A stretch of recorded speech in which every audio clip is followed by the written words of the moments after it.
Red Dead Redemption 2 places us in a unique point in time. Technology was driving rapid industrialization and urbanization. Electricity was slowly gaining a foothold in modern-day life, changing the ways we lived our lives and what was possible in our day-to-day affairs. These are all very obvious factors in which our lives changed, factors that are all represented in Red Dead Redemption's 1899. But something else happened during these years. Something that would also irrevocably change our lives. Advertising.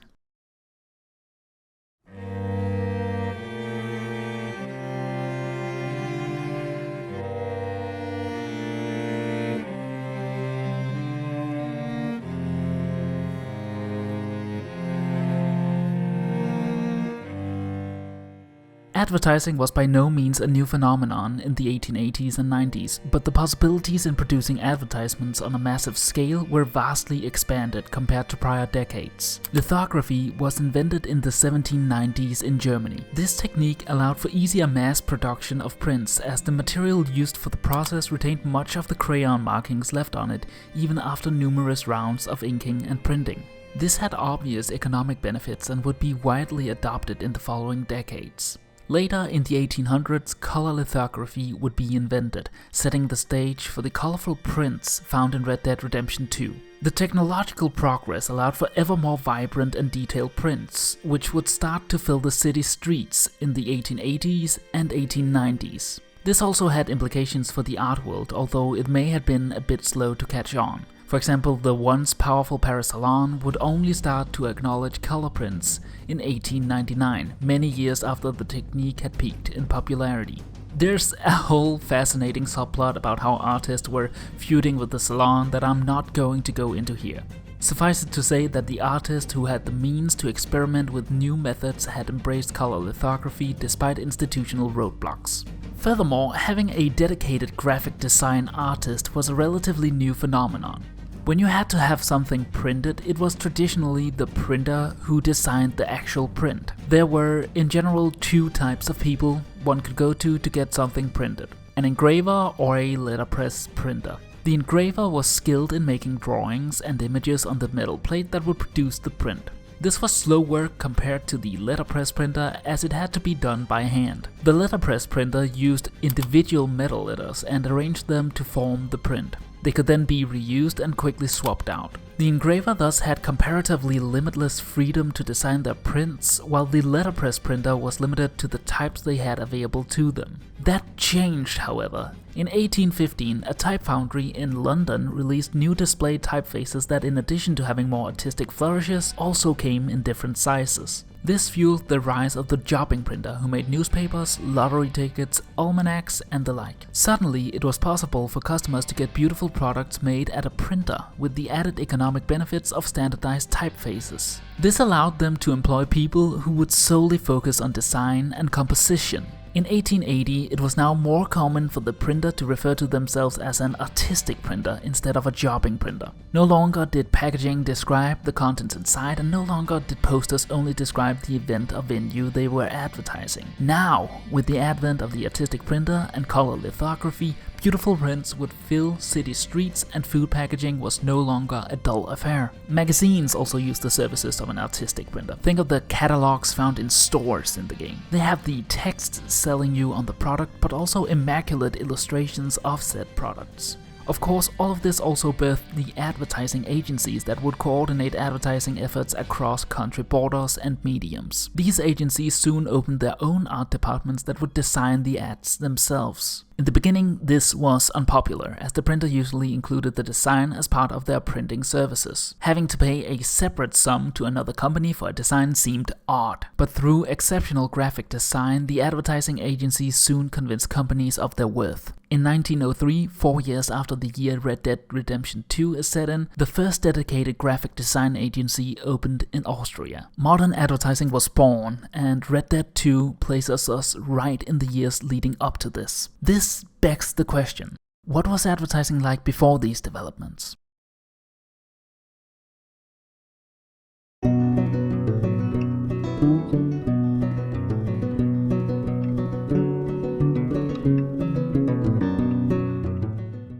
Ancient and medieval advertising was mostly through word of mouth. Think town criers making public announcements on city streets. These would be used by businesses to advertise their services. Only a small minority of people were literate, thus requiring oral advertising. That doesn't mean that all advertising was of the oral variety prior to the invention of mass printing techniques. Papyri were used in ancient Egypt for advertising and political purposes. Still, at this point in time, it's estimated that only 1 to 5% of Egyptians were actually literate. And do keep in mind that this estimate is very uncertain. The literacy rate could be lower than 1%. Due to technological constraints and lack of industrialization, advertising efforts were local in nature. There's no reason to advertise in a market you don't cover, and the cost of advertising in areas far away would be prohibitively expensive.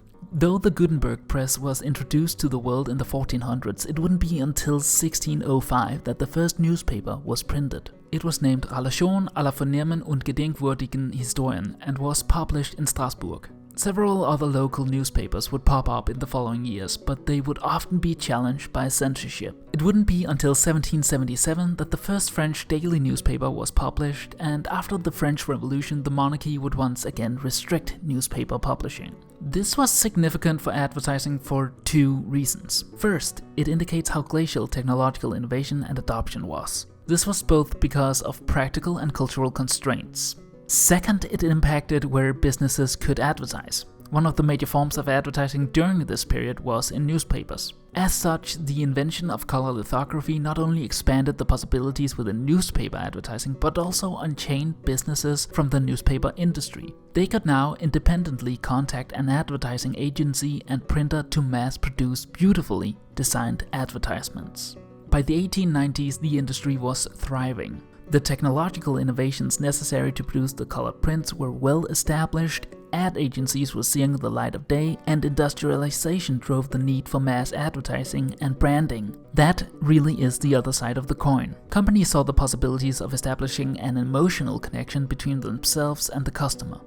Slogans were developed, logos were designed, and brand identity emerged. Before, advertisements were more likely to be information dumps. Now they were intended to create emotional impact.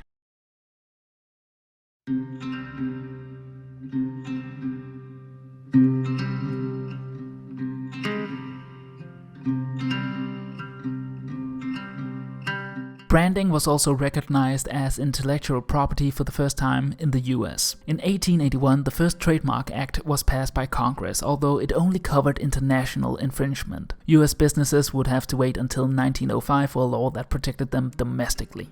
But this still shows the salience branding had at the time of 1899. No longer should you be content with drinking just any soda on the market. Now you should drink delicious and refreshing Coca-Cola that, oh by the way, also cures headaches and relieves exhaustion, and oh yes, is delightful both during summer and winter. All of this sets the stage for the ads in Red Dead Redemption 2. They're colorful, they're branded, and they're in all places people might also be at. You probably know the feeling of watching a YouTube video only to be interrupted by an ad. Or you may live in a city filled with massive screens playing one ad after another. Your favorite content creator probably has sponsored posts or sections advertising some tangentially related product. It's intrusive, and I can't help but think about the world of Red Dead 2. This is for two reasons. First, it must have been odd and perhaps intimidating to suddenly experience the influx of colored branded advertisements filling the streets. It's a decisive shift in how corporations communicated with the outside world, and it marked a fundamental shift in the role they played in the public consciousness. All of this was, and still is, facilitated by a lockstep relationship with technological developments. If the technology allows for advertising in a space inhabited by humans, physical or otherwise, advertisers will utilize said technology. And with technological developments, more and more barriers protecting personal spaces are torn down.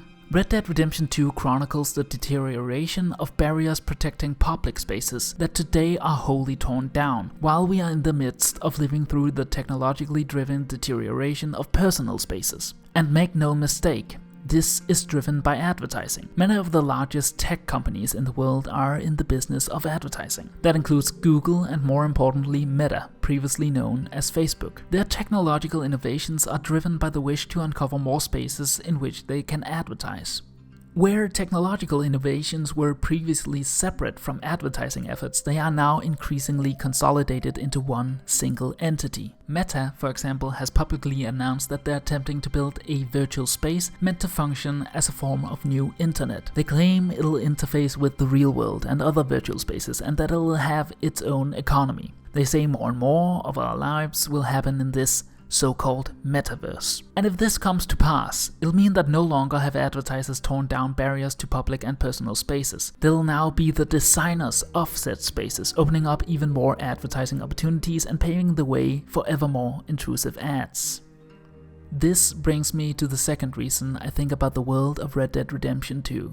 Arthur Morgan and his gang shows downright contempt for the city of Saint Denis. It's just too much. Too dirty, too loud, too intrusive. I can sympathize with that. When I was a child, I lived out in the country and far away from any big city. And I hated it. When I started university, I moved to a large city and I really loved it. At first.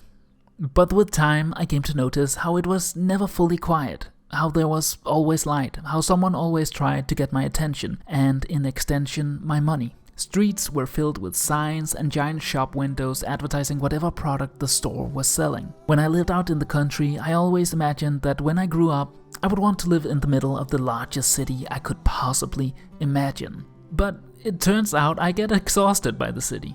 Yes, it contains great experiences and opportunities, but also facilitates a feeling of always being connected. There's no passive, unobtrusive advertising. If a business wants my attention or money, it has to yell at me to form a connection I usually don't want to form. The same phenomenon is taking place online, but in Red Dead Redemption 2, Arthur Morgan can get away from all of this. Yes, the city contains opportunities and sights found nowhere else, but he can always choose to leave. I can't. I'm in university and I'm probably going to work at a company in a large city. But in the future, I see myself moving further away from my place of work, where my relationship with the city is non-constant.